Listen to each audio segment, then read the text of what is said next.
If you are conscious, a different kind of morality will be around you. You will be just radiating so much of love, so much of joy, so much of ecstasy. You will never sin, you will not do anything immoral, you will inspire so many people to be like you. You will become just like a phosphorus. You see, phosphorus, wherever phosphorus is kept, it will burn everything. You will become like a phosphorus. Wherever you are kept, you will awaken so many people. You will create true morality. You will create an enlightened society. Such a beautiful moral life. And I want to tell you honestly, there are so many problems which exist in the West. I have not even heard about it. Really, sometimes I sit and give my gratitude to the ultimate energy or God or Shiva or whatever I call. Oh God, I am so grateful I am born in Indian village. Not even a city. All Indian cities are now completely westernized. Indian village where nothing of this thing exists. I have not even heard about these problems. Especially I went to API. Last year I went to API, American Association of Physicians. The things which they are discussing, they invited me to attend a session to inspire the youngsters. When they put the questions, first time I felt I don't know. I was not able to answer. I told them directly, to tell you honestly, I never even thought about these problems. Forget about knowing the solution. We never even heard about these problems. We have not even heard about these problems. Actually, after attending API, my gratitude has multiplied to the God. Because these youngsters in the Western society, the problems which they face, God, I never even heard about all these things. Somehow, the Eastern society, at least in the village societies, not the cities. Cities can't be called as Eastern society. In the village society, you are not given moralities. You are given more truths. At least in my case and all, my grandfather and all those people, they used to sit and they will detailed way, they will explain things to me. They will explain, they will tell lot of stories. See, whenever you are made to understand, it doesn't stay as conscience. It becomes part of your being. You imbibe. It is not a rule. But when it is given as a rule, it becomes conscience. Here, nobody is there to talk to you. You are given straight laws. This. Mother is busy in the office, father is busy in the job, and you are sitting here with laws over. And naturally you will try to break them. Somehow I am fortunate. My elders used to tell me the clear stories, what for, what is. It used to be an inspiration. Recently, we got one book, the book which I used before my enlightenment, which was there in some of my friends. I think some of our ashramites, they have seen that book. I have so many things I wrote down in that book. When I read, I was shocked how many people have inspired me. How all I derived inspiration. See, throughout that book, I have not written a single morality. I have written so many stories about Prahalada, Markandeya, Dhruva. Only inspiration. You are given only inspiration, never laws, never conscience. It was only inspiring. It was only technique. Actually, if you receive techniques, it will directly lead to consciousness. If you receive instructions, it will lead to conscience. Teachings will create conscience, techniques will create consciousness. Yes. Next. How do you explain new diseases like blood pressure? There is no blood pressure shaft yet. Blood pressure. Yeah. A disease like blood pressure. How do you explain that? Because there is no shaft yet. You did not create. You create a shaft. You see, there is no need for shaft in the outer world. You create a shaft at some particular point, you are having this. And one more thing, see, there are so many diseases which can be measured only by instruments. Those diseases, the moment you start believing that instrument is the authority, you start creating. You can see in this, especially in the psychosomatic field, the psychiatric field, the more and more new diseases are discovered, more and more patients are discovered. No, really. 10 times when you see, especially these American TV advertisements, oh God, constantly, are you having little depression? Why don't you try this medicine? Are you having little headache? Why don't you try this medicine? Are you having little pain in one corner? Why don't you try this medicine? This may be this may be that, this may be that. Constantly when you are bombarded with these ideas, see, constantly when you see McDonald's, naturally you feel like eating. You will feel the hunger. You will start imagining the hunger. In India, if you travel in the highways, you will come to know that there is a village by seeing a temple tower. Here, you will come to know there is a county by seeing the McDonald's tower. McDonald's tower is replaced by temple tower. Constantly you will feel like, naturally you will feel like eating. So when these ideas are supplied to you, you see, you have heard about many ideas about BP from others experiences. So naturally what you do, you keep all those file and you create a shaft and you are waiting. When I feel the same symptom, I think I have BP. But let me be very clear, the pressure which you had 10 years ago, the pressure which you had 9 years ago, the pressure which you had 8 years ago, they are effects of independent incidents. When you start connecting them and believing I have BP, you will simply start creating constant pressure. Because anything which you believe, your body follows. If you believe you will have pain, your body will follow. I have seen some of our ashramites, somehow from the beginning I managed to make them believe that they don't have to sleep. Still now, I can say at least 10-15 people in the ashram, they hardly sleep for 2 hours. Somehow I made them believe. Hardly they sleep 2 hours and no eye wrinkles, whatever you say in the West, all that nonsense, nothing is there. And here people believe that if you don't sleep, you will have that, what do you call? Anyhow, better not knowing all these words. Better let me not know all these words. Now, less you know about all these things, you won't create much.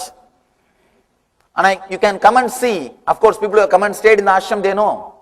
Inside ashram, nobody walks. They only run. Somehow, I am successful in making them believe that they don't have to sleep that much. They are not only, they are alive, they are active, they are energetic. They don't feel. See, your body follows what you believe. Your body follows what you believe. I personally feel we had the power of flying. We lost by social conditioning. Of course, I don't have solid proof to show to you all. That's why I can't emphasize on this. But if you trust, I have little intelligence, or I tell something which works, which helps in your life, let you be very clear. I have seen one yogi flying with my eyes. With my eyes, I have seen. We had the power. By nature, human beings had the power. Maybe in course of social conditioning, when you are made to believe you can't, or when you are made to believe this is your boundary, your body started following that boundary. See, I myself have seen one Lama who is 136 years old. Let me tell you the story how I met him. I went to Nepal. From Nepal, actually before the Tibet, before the border, there is a place called Potala Monastery. Any of you have been there, you would have seen that. Beautiful place. If you walk into the jungle some 100 kilometers, you will see a village where lamas live together. I went there because they told me that very elderly lamas live there. Very old people live there. So I went there to see. I asked one villager, can I see some old lama? They said, go to that field, one lama is working, he is also an elderly person, go and meet him. I went there, he was working in the field. with that yak and all those things. I asked Babaji, Swamiji, I heard that you are, and they told me you will speak little English, you will understand little English. So I thought I can manage few words. I asked him, Babaji, I heard that you are a very elderly person. Can you say some of your experiences, something about your life? He started laughing and said, what? Elderly? I am only middle-aged man, I am just 136. There are so many people who are 180, 190, go and talk to them. Be very clear, it is not myth. Medically, doctors are certifying.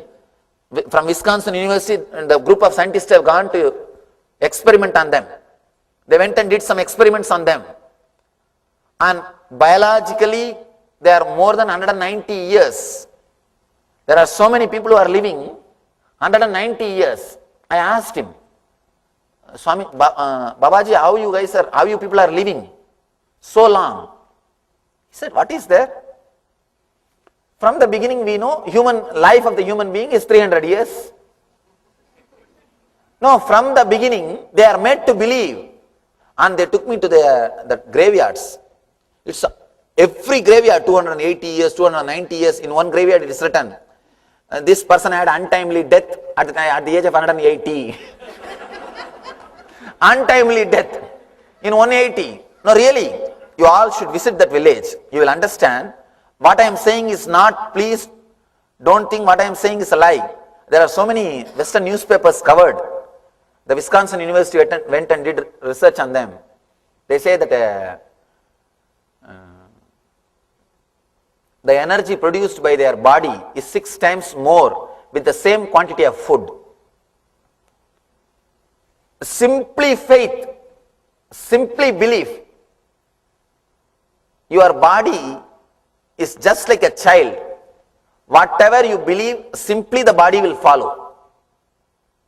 All you need to do is create a strong right belief or just be unclutched. Even if you are unclutched, things will take its own turn and you will constantly rejuvenate yourself. But when you start having the wrong beliefs, wrong understanding, you will abuse your body. You will disrespect your body. Actually, I was shocked when I saw that Lama, when I saw that Baba. And another one Swami, who has attended 12 Kumbh Melas. I have seen him in Allahabad. He has attended 12 Kumbh Melas. 12 Kumbh Mela means 12 into 12. What is 144. 12 Kumbh Melas. And he is healthy. He is going around. So be very clear. It is your faith. Whatever you believe, your body simply follows. You are made to believe human being's age means 70 to 90 years. And by the time you become 70, you prepare your body, oh, I have become too old. You constantly talk, I have become old, I have become old, I have become old, and prepare the body and die. Constantly you start talking, you start believing, you become old. Especially in the West, elderly people are not respected. It is very pathetic. Elderly people have to compete with the youngsters. That's in the East, elderly people are respected. In village culture, I can't say complete East. East has gone to dogs. No, really, all the so-called cities have gone to dogs. Completely confused. At least in villages, once you become 60 or 70, the kids will take care of you. In those days, kids used to take care of the parents. And the age is respected. They will come to you for counseling. They will come to you for some ideas. They will come to you for any things related to spirituality or rituals or some customs and traditions and all those things. You feel you are wanted. You don't feel that people are waiting to give you send off. Here, just people are waiting to say, quick, quick, it's too late. What are you doing here? And here you feel like people are ready to give you the send off. There at least you feel you are wanted. People are giving you some respect. You are doing something. Actually, if you live in that type of community where you are wanted, your life will be prolonged. You will live an energetic, active, happy life, because your mind is directly related to body. Yes, next. It is not like that. Lamas they do marry also. You see, in Buddhism, anybody who takes birth, they have to go to monastery. It is a compulsory. And after the age of 28, you can decide. They give 3 options. At the age of 14, they allow you to marry. And after that, 21, they give you a break. They give you the chance, you can marry. And again, 28, they give you the chance, you can marry. Even if you marry, they give you a different kind of life, but there are lamas who are married.